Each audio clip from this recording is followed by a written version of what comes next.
Salah seorang anggota DPRD Kabupaten Serang bernama Haji Abdul Ghafur ketika dalam rapat resmi seperti ini, ketika itu dalam kasus pagar laut, beliau hanya mengecek, meminta keterangan dari pihak desa, dari Kades. Lalu waktu itu saya protes, kenapa tidak minta keterangan dari rakyat? Apa bahasanya pimpinan? Saya takut ditembak. Nggak tahu, yang ngomong itu anggota DPRD. Iya, makanya kita sampaikan. Seorang anggota DPRD di forum resmi, dalam rapat resmi, ngomong ke rakyat bahwa saya tidak bisa menemui rakyat karena takut ditembak. DPRD Provinsi. DPRD Kabupaten Serang namanya Abdul Ghafur dari fraksi PKB.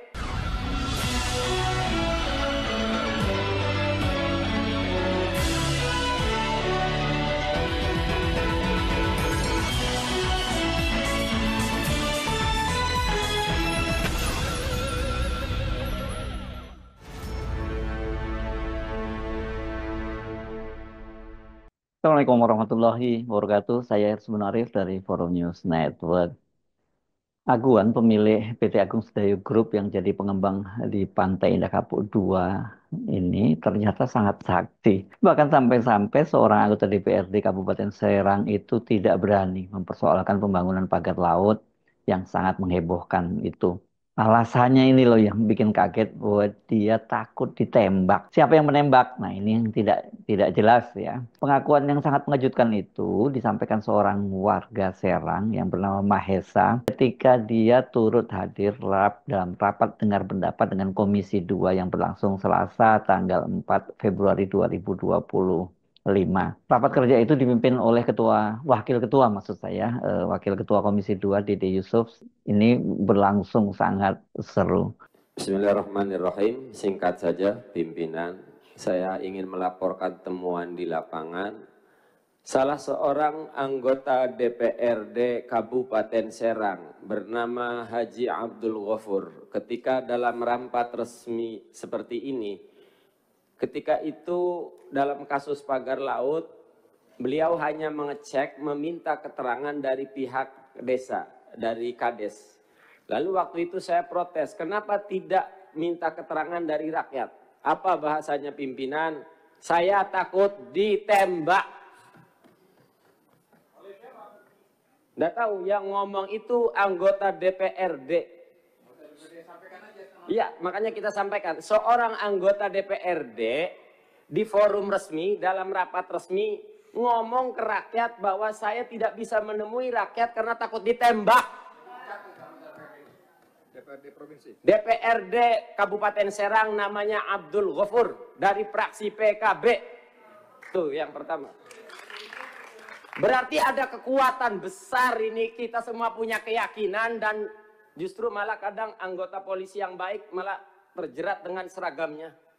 Bapak-bapak di sini yang duduk di sini, saya tahu terjerat dengan statusnya. Semua punya kepercayaan dan punya pengetahuan. Tapi justru jabatan menghalangi bapak-bapak di sini untuk bertindak. Kemudian yang kedua, hari ini saya masuk di gedung DPRD ini, tidak bisa masuk karena tidak memakai sepatu. DPR RI, maaf. Tapi aguan menguruk sungai masih bebas sekarang, Bapak Pimpinan. Tidak Polri, tidak TNI, tidak Dewan, tidak Menteri. Kenapa di negeri ini tidak ada yang berani sama orang yang namanya aguan? Saya bahkan tidak masuk di gedung milik rakyat hanya karena tidak pakai sepatu. Tapi aguan mengurugi sungai, tanah bengkok. Dan terakhir saya menemukan satu lagi, Bapak Pimpinan, di BPN. Ada salah seorang anggota BPN Kabupaten Serang ngomong langsung saat rapat resmi. Kata salah seorang anggota BPN, lo bagus Mahesa, tanahnya dijual 23.000 daripada digusur. Yang ngomong pegawai resmi anggota BPN. Ibu tolong dengerin Bu, Ibu dari BPN Bu. Ini rakyat bicara Bu. Diem baik itu si Ibu itu dari BPN. Staf khusus. Ya diteruskan aja, diteruskan. Kita semua mendengar kok. Betapa sakit anggota dewannya katanya takut ditembak. Betapa sakitnya kami rakyat Banten. Salah seorang anggota BPN ngomong, oh lebih baik dijual 3.000 daripada digusur. Saya hanya bisa melaporkan itu saja. Sampai suatu ketika, sampai saya ngomong pernah kayak orang ngecaprak pimpinan. Jadi kalau pemerintah negara tidak mampu menangani satu aguan, PIK 2, maka tolong jadikan Banten zona bebas hukum 48 jam. Biar kami rakyat yang bertindak, pimpinan. Sekian, terima kasih. Sungguh mengejutkan bagaimana mungkin seorang wakil rakyat tidak berani bertanya, apalagi menampung aspirasi rakyat soal pagar laut. Alasan takut ditembak. Pengakuan lain dari seorang warga Tangerang bernama Iwan Darmawan ini juga tidak kalah membuat kita miris ya. Dia mengaku menjadi saksi kezoliman, dia menyebutnya seperti itu ya, dari para pengembang ini. Karena ada seorang warga yang sudah tidak berdaya diintimidasi dan dipaksa menyerahkan tanahnya dengan harga yang sangat murah kepada pengembang Agung Sedayu. Bismillahirrahmanirrahim. Mohon izin pimpinan dan para anggota Komisi 2 DPR RI. Izin saya Iwan Darmawan, saya tinggal di Kabupaten Tangerang. Jadi lokus ini adalah tempat saya lahir dan dibesarkan, sehingga saya tahu persis apa yang terjadi terkait dengan adanya proyek PSN dan PIK 2. Kami perlu sampaikan bahwa apa yang disampaikan di media-media melalui buzzer-buzzer mereka itu adalah sama sekali bohong besar. Karena kami yang mengalami langsung di tempat. Wallahi ada sawah yang diuruk, yang menggarapnya sama sekali tidak tahu. 1 pekan lagi akan panen, padi sudah kuning, tinggal panen, diuruk secara semena-mena. Wallahi ada sungai yang diuruk sehingga air tidak bisa mengairi sawah dan tambak. Wallahi ada tambak yang diuruk secara semena-mena. Ada tanah wakaf yang diuruk, dijual semena-mena. Dan ini merupakan ekses dari keserakahan para pejabat-pejabat yang ada di Kabupaten Tangerang dan Provinsi Banten, sehingga yang menjadi korban adalah rakyat kecil. Ditambah keserakahan oknum-oknum yang ada di atas. Perlu kami sampaikan bahwa ini terjadi karena adanya prakondisi di mana dibuatlah Perda Kabupaten Tangerang nomor 9 tahun 2020 tentang perubahan atas Perda Kabupaten Tangerang nomor 13 tahun 2011 tentang rencana tata ruang dan wilayah Kabupaten Tangerang tahun 2011 sampai 2031. Apa yang ada di dalam perda tersebut?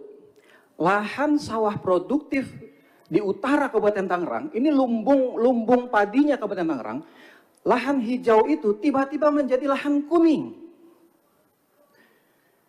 Dan yang menarik, perda tahun 2020 ini perdanya tahun 2020. Tapi baru ditandatangani pada tahun 2022. Patut diduga karena memang sedang menunggu logistiknya turun sampai 2 tahun. Jadi itu ditandatangani 2022. Dan kita baru tahu tentang ini Januari 2025 kemarin setelah ramai. Padahal perda ini jelas bertentangan dengan Perda Provinsi Banten nomor 5 tahun 2014. Tentang apa? Tentang perlindungan lahan pertanian pangan berkelanjutan. Loh kok bisa gitu Perda Kabupaten Tangerang dibuat, tapi jelas-jelas bertentangan dengan Perda Provinsi. Apalagi kemudian mereka berdalih dengan adanya Perda nomor 1 tahun 2023 Provinsi Banten ini, sehingga mereka merasa di situ ada kesempatan untuk menggunakan ruang laut, memanfaatkan dan seterusnya itu. Padahal putusan MK nomor 85 tahun 2013 sudah jelas mengatakan bahwa perairan laut tidak boleh dimanfaatkan untuk kepentingan komersial maupun pribadi, apalagi terbit sertifikat di atasnya. Dan ketika sertifikat yang sudah dinyatakan oleh Menteri ATR BPN Nusron Wahid bahwa di situ ada sertifikat itu, kita semua tahu bahwa sertifikat itu akan terbit ketika BPHTB-nya dibayar.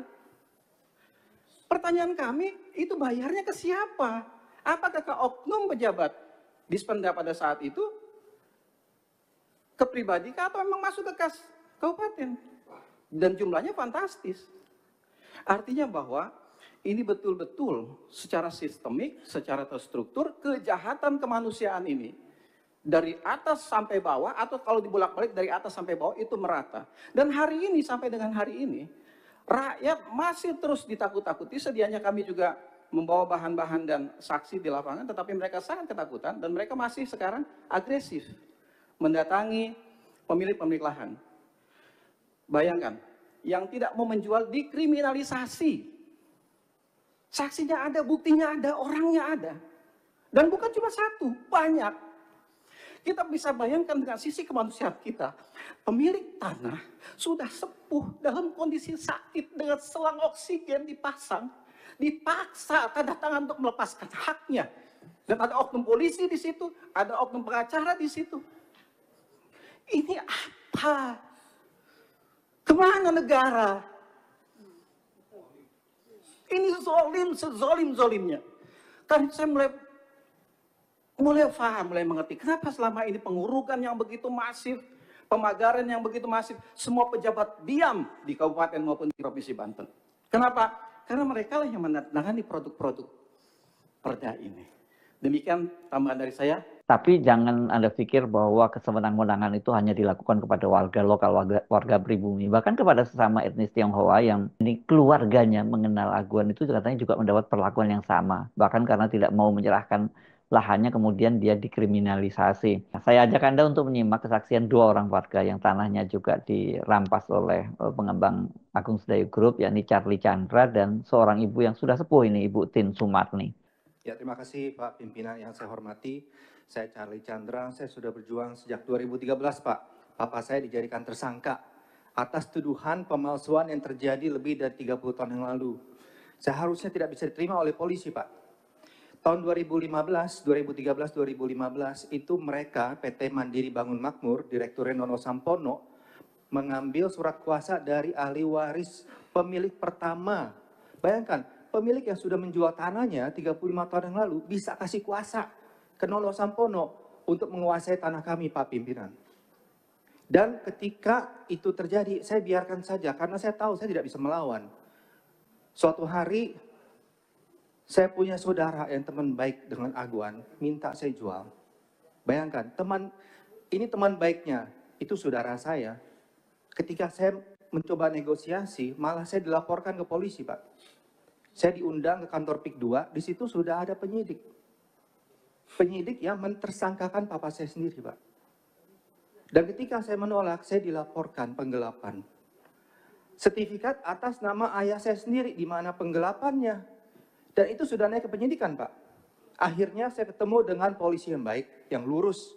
Bapak Hengki Haryadi, dan itu di SP3 dengan alasan tidak cukup bukti.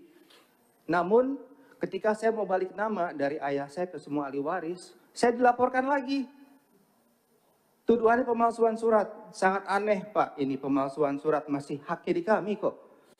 Nah, di sini ada oknum BPN yang bermain, Pak. Karena ketika PPAT memberikan berkas ke BPN, tiba-tiba berkas itu bisa beralih ke PT Mandiri Bangun Makmur yang dijadikan dasar untuk melaporkan saya 2 bulan kemudian. Jadi bulan Januari kita mengajukan balik nama. 22 hari kemudian, BPN wilayah Banten membatalkan sertifikat saya yang sudah berumur 35 tahun dengan alasan cacat administrasi. Padahal kami ada putusan pengadilan, kami menang, Pak. Ini BPN kok bisa menjadi pengadilan sendiri? Setelah dibatalkan, 1 bulan kemudian saya dilaporkan. Bayangkan, apa hak mereka melaporkan saya ketika saya mau balik nama? Sertifikat itu masih atas nama ayah saya kok. Apa hak mereka? Nggak ada hak sama sekali.